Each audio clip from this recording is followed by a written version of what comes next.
Dajjal dahulu lahir dari keturunan keluarga Yahudi atau Yahusa. Sejak bayi, Dajjal sudah memiliki wajah yang menyeramkan dan suka menyusahkan kedua orang tuanya. Meskipun begitu, kehadirannya sangat dinantikan kaum Yahudi karena dipercaya sebagai Mesias atau juru selamat di akhir zaman. Di dalam Islam, Dajjal dikenal sebagai Mesias palsu dan dijuluki sebagai Al-Masih Dajjal. Kata Al-Masih sendiri berasal dari bahasa Ibrani yang berarti keberkahan yang diberikan kepada para nabi atau orang yang meniadakan kezaliman dan memberikan petunjuk untuk manusia. Namun, makna kebaikan pada Al-Masih ini hanya diberikan kepada para nabi seperti Nabi Isa alaihissalam.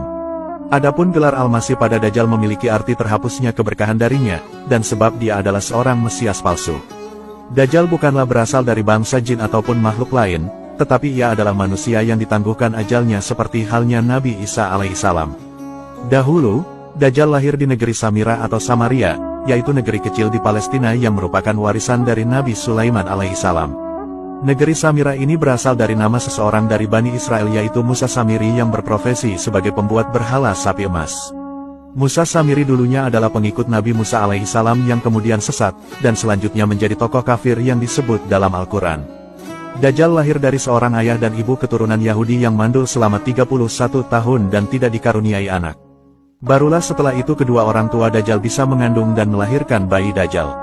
Ketika lahir, Dajjal menjadi anak yang paling menyengsarakan kedua orang tuanya. Hal ini sebagaimana digambarkan oleh Rasulullah. Rasulullah bersabda, ayah dan ibu Dajjal itu melewati pernikahannya selama 30 tahun tanpa melahirkan satu anak pun. Kemudian, lahirlah dari mereka seorang anak laki-laki yang buta sebelah matanya. Ia menjadi orang yang paling berbahaya dan paling sedikit manfaatnya bagi kedua orang tuanya dan bagi umat manusia. Kedua matanya tertidur tetapi hatinya tetap terjaga. Dikisahkan, keluarga Dajjal yaitu ayah dan ibunya adalah para penyembah berhala. Mereka menyembah berhala berbentuk sapi betina. Menurut Dr. Isa Daud dalam bukunya yaitu Kemunculan Dajjal di Segitiga Bermuda dijelaskan, bahwa Dajjal dahulu lahir 100 tahun sebelum kelahiran Nabi Musa alaihissalam. Ada yang menyebutkan, jikalau cikal bakal Dajjal itu lahir dari nama Musa Samiri si pembuat berhala sapi emas. Dalam buku Ihzaru Masik Ad-Dajjal disebutkan, bahwa Dajjal dahulu lahir dari hasil hubungan ketika ibunya sedang menstruasi, lalu terjadilah kehamilan sebagai pengaruh perbuatan iblis. Dikisahkan, pada malam yang menakutkan diiringi embusan angin dan hujan lebat, pasangan suami istri itu mendengar suara dari patung sapi betina yang mereka anggap sebagai Tuhan mereka. Kemudian, patung itu memberitahu kepada mereka akan kelahiran seorang anak. Setan lalu mengetahui keinginan suami istri itu yang mendambakan seorang anak laki-laki.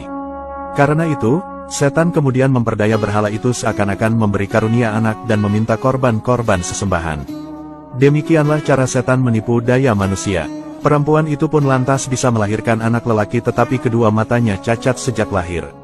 Bayi itu suka tidur malam maupun siang dan jarang bangun. Sejak kelahirannya, Dajjal tidak mau menyusui dan selalu tertidur. Hal ini lantas mengakibatkan payudara ibunya mengalami pembengkakan hebat dan menimbulkan panas yang luar biasa. Karena ulah bayi Dajjal ini, 2 bulan kemudian ibunya pun lantas meninggal dunia.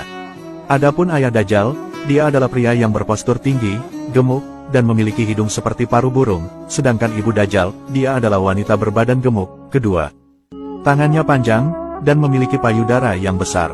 Semasa kecil, Dajjal sangat membahayakan kedua orang tuanya dan juga umat manusia. Bukan hanya ibunya saja yang merasakan kesengsaraan, sang ayah pun demikian. Adapun kesialan yang dibawa Dajjal bagi ayahnya ialah setelah kira-kira 4 tahun, Dajjal hanya diam dan tidur saja sejak kelahirannya. Pada suatu malam, anak itu bergerak merangkak seperti balita. Ia berjalan ke arah patung-patung berhala kemudian tidur di sisi patung itu. Sang ayah pun bangun keesokan harinya dan mendapati anaknya tertidur di pangkuan patung Tuhan mereka.